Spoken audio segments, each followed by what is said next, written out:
ازيكم يا بنات؟ عاملين ايه؟ يا رب تكونوا بخير. معاكم شيماء. لو لسه اول مره بتشوفوني انزلوا اعملوا سبسكرايب او اشتراك، العلامه الحمراء اللي جنب الاسم، وفعلوا الجرس على علامه الكل عشان يوصلكم اشعار بكل فيديو بينزل في القناه. واتمنى منكم ان انتوا تعملوا لايك للفيديو ده. الاول هاتوا حاجه تشربوها. بصوا انا بشرب قهوه. بصوا مهما جبت مجات ولفيت فانا بحب الكوبايه دي، مش عارفه ليه بس انا بحبها. المهم نتكلم بقى في الموضوع على طول. بصوا يا جماعه، الطلاق لا عمره كان نهايه العالم ولا بيوقف حياتنا. انا واحده اتطلقت بقالي اكتر من سنتين، وبجد ما حسيتش ان الطلاق كان عقبه في حياتي ابدا، والحمد لله ما شفتش اي تعامل من الناس بجد بطريقه سيئه. الناس دايما كانت بتقول ان كل واحده ست مطلقه بتتعامل من المجتمع معامله وحشه جدا ومعامله سيئه، وبيبصوا لها بان هي مش كويسه.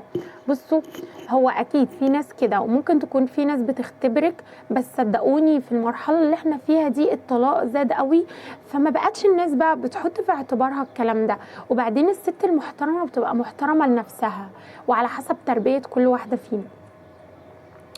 المهم، طبعا بما ان الطلاق مش نهايه العالم فانا هتكلم عن مثالين شفتهم قدامي بعناية. في حد راجل محترم، ده يتقال عليه راجل بجد. حضرت فرحه وعمل فرحه فرح حلو قوي، واخد بنوته لسه صغيره وبنت بنوت ما شاء الله عليهم، كانوا حلوين قوي، وكانت عروسه ولابسه فستان فرح، كتبوا الكتاب، كان فرحان.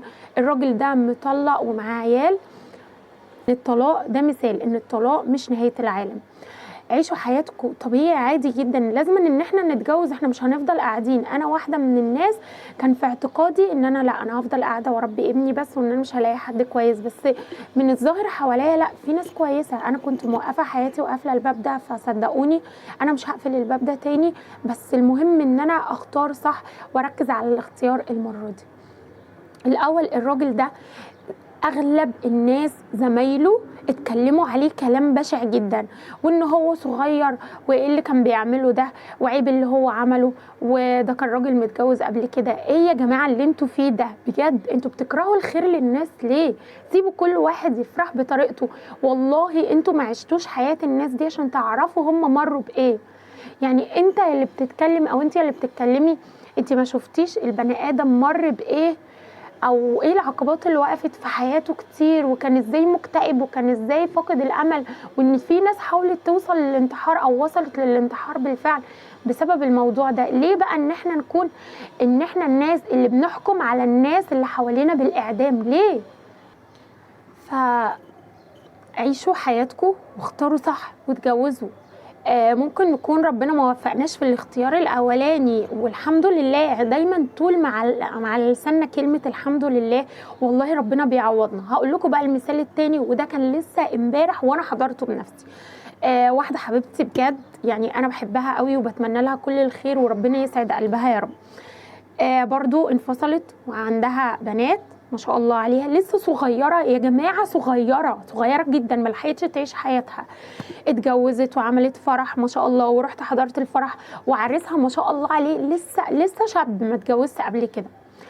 يعني ايه بقى؟ ما وقفش ليه وقال لا دي متطلقه وشاور عليها وقال انا مش هاخد واحده متطلقه؟ لا، في ناس كويسه.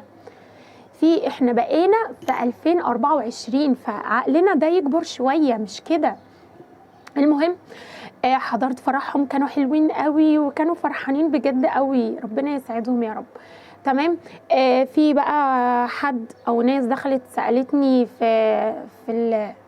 سالتني على التواصل الاجتماعي وكده، اما انا نزلت صوره ليهم لقيت كم واحده تقول لي هي مش دي فلانه اللي كانت متجوزه في الحته الفلانيه؟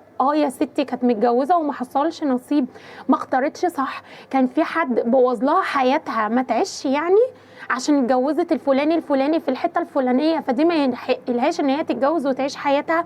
ليه؟ مش كده. والبنت دي او الست دي ب100 راجل.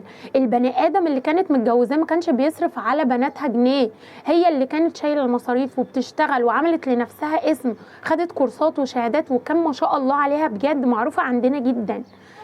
ربنا يسعدها يا رب ويسعد الجميع.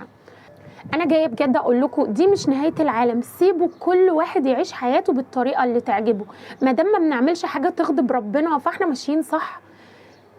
الجواز سنة الحياة، وفي راجل بيبقى متجوز واحده واثنين وثلاثه واربعه ومفيش نصيب وبيروح يتجوز تاني، بنقعد نقول عليه انه بتاع ستات بقى وانه مش عارف ايه. لا، انا عن نفسي انا كنت هرجع لابو ابني واديته كذا فرصه، صدقوني لقيت ان الشخص ده ما اتغيرش وعمره ما هيتغير، ودمر لي حياتي بدل المره مليون مره.